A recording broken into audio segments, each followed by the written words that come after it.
Onun Peygamber Aleyhisselatü Vesselam'a gelip aydiyalar ya ki sen falan taşlarını biliyorsun. Eğer de sen hazır biz bilen yuvaşlık bilen gitsen, gidecek liman ya kaçıp bukulman, biz bilen gitsen bilen taşlarının yanına varan, sen arkanlar kova demeken hiç nemetmedi biz bilen gaytti, katan değmedi aydart diyorlar.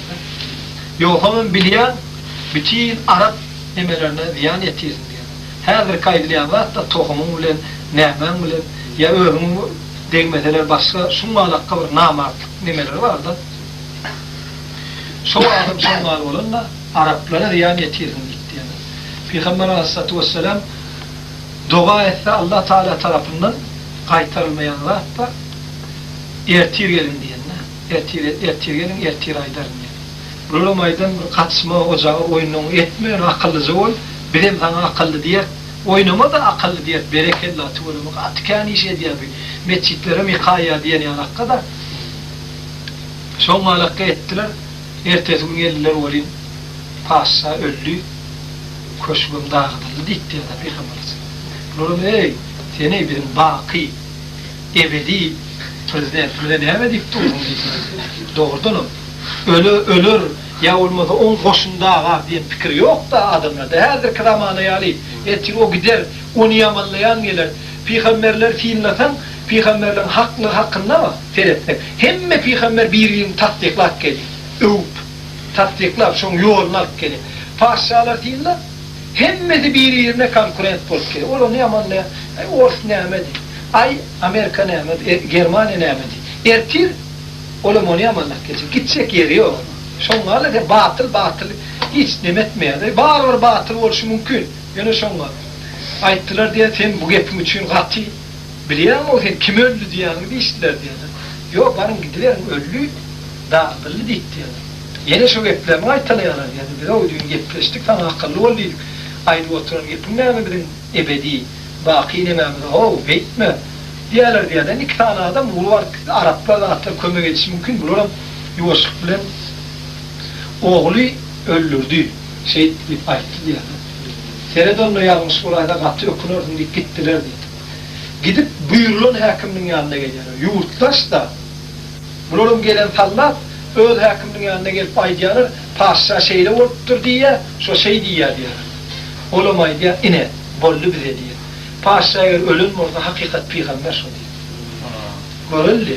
Ölün orada diye hakikattır diye. Onun yanışı adam geliyor, Kisra öldü, hak geliyor da. İnne onun yerine men geçtim deyip oğlundan hak geliyor. Men onu öldürdüm, katı ağzı büyü, namusuma da diye uğradı.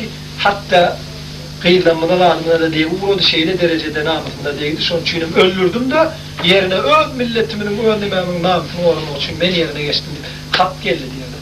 Kul la ilahe illallah Muhammed Resulullah ki kıyırt diye de yankılar. Şeydi böyle hakimliğinin elinin attığını aklarım Müslümansıyla çağırt diye de. Son alakka bu da atlar bir tarihte de atlar da fiilmeden kâme atlar bolup geçip dur.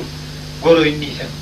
Kâme urslarım olun, kâme nemelerim olun. Peygamber Aleyhisselatü Vesselam'a hatta töhmetler atyalar şeyle kâme ursayden nemeden Peygamber Aleyhisselatü Vesselam'ın doğruna Peygamber vallahi alem dünyadan ötüyün çemnem müme de yetmedik ölen abi. Zaten ne yapsa adamlar Müslüman olur. Herdir. Dine kâbir zahan usulunu onlarca milyonlar adamlar öldü. Evet, ediyanlar atlarını. Yönü bir yerin davatını ediyanlar. İslam bir cihat deyip urs getiriyor deyip düşünürüyorlar adamlara. Ama her alıp görsem, mesela Çeçen alıp görsem, Çeçen olsun üstüne vardı. Veliki, armiya, Rusya, zaşişaysa bir Çeçeniydi.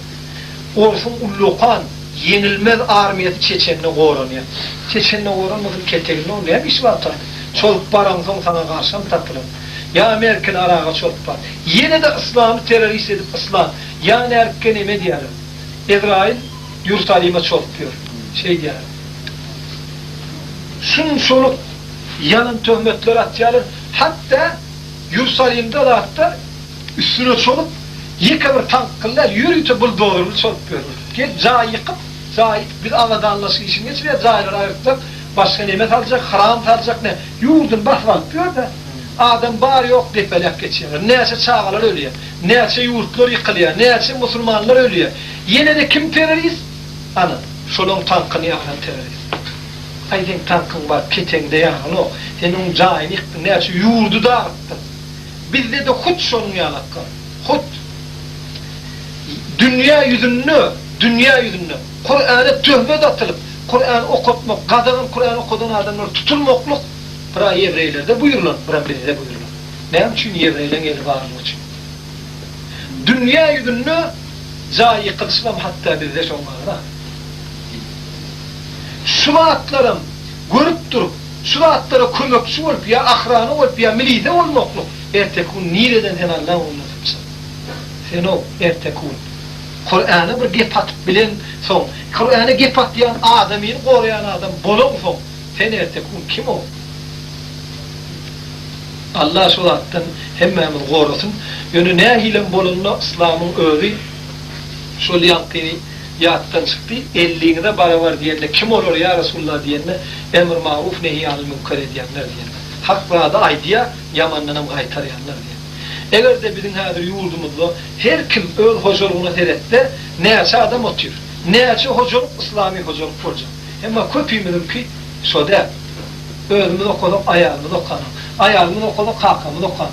Kalkamın okuduk, cigimın okanım. Ama düdürdü aytek var. Dine öl çok komşuluğumuz var ki düdürttük ama Trofkan ya İslami oluyor. Müslüman oluyor.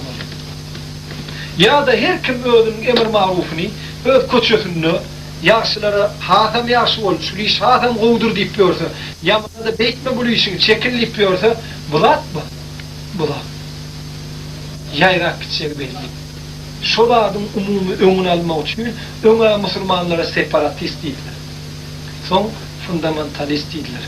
Düğüne vay diye bir hadis ayet diyen, son vehhavi değiller. Bu kunun terörist değiller. Peygamber Aleyhisselatü Vesselam mübarek hadisinde diye, fitne gelir, şu fitnedeki katı ulu fitne diyersiniz olayım, inniki fitne gelen o fitne daha fitne derler or diye. Şunlar var diye. İndi teröristten sonra ne diyeceklerini katı oylanıyor da kelle keser diyecek mi? Doğrudur mu? Ne ulu gep var? Yöne ulu gep bolcaklığı hakkında Peygamber Aleyhisselam'a diyor. Ne bir adam İslam'ını uğrap, Müslümançılığı uğrap, dinini uğrap, yok men şu yol tutacak diye anakka şöyle adam verir. Yok men Kur'an'ı okutacak, Kur'an'ı yamanlat yokluğuna, yok bizim Müslüman, bizim Kur'an'ı inkar edemiyordu, inkar etmeden ne kadarın?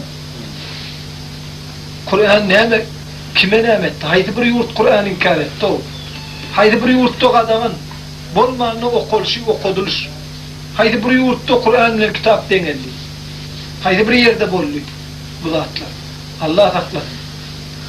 Şunun için şunu kömekçi olup ertekun, şunu ertip satıp veriyen adam olup bak, yine şeyle diyen adam olup, şolarıyla şey diyenim var deyip verip bilen adam Allah haklı. Ötülmez günah uçrak Allah Tebarek ve Teala onun cezasını Allah'a veremete başlar. Adamla eline verdin ama onu ceza verip bilmeyin. Şunun için Kur'an büyülüyanda İslam'ın verdi Kur'an hakkında bu siyasat hakkında aydılmak aklı maksat var. Aklına bu zatlar farz-ı kifaye emir maruf. Başka kişi aytmadığını hem kişi farz. Bir adam ayıkta, bolmanına bir adam aytmaklı verir. Şunun için Kur'an özü bizim desturumuz, kanunumuz, ata-babalarımızın kanunu edilip gelen zadi. Onun yönü aydılyanı ağırlanmayan, ata-babamızdan gelen ne mi? Her bir kıraattan hiç de ata-babamızdan değil.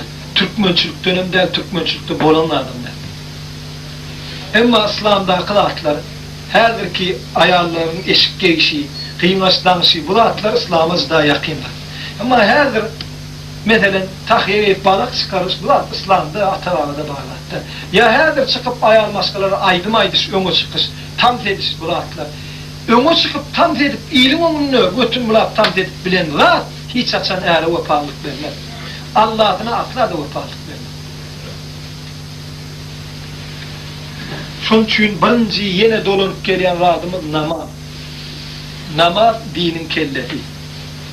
Allah Teala inna salate tenha anil fahşai vel munkar diye. Namaz diyen zat sizi fahştan, bozukluktan alıp kalır diye. Bozukluğumu koyup namaza koyacak diyemenler. namazını oku, avtomatik yüreğin araslarına uğranan bozukluğun özünü koyuyor, özün var yüreğin. Hayti üstün yerde şoğalar.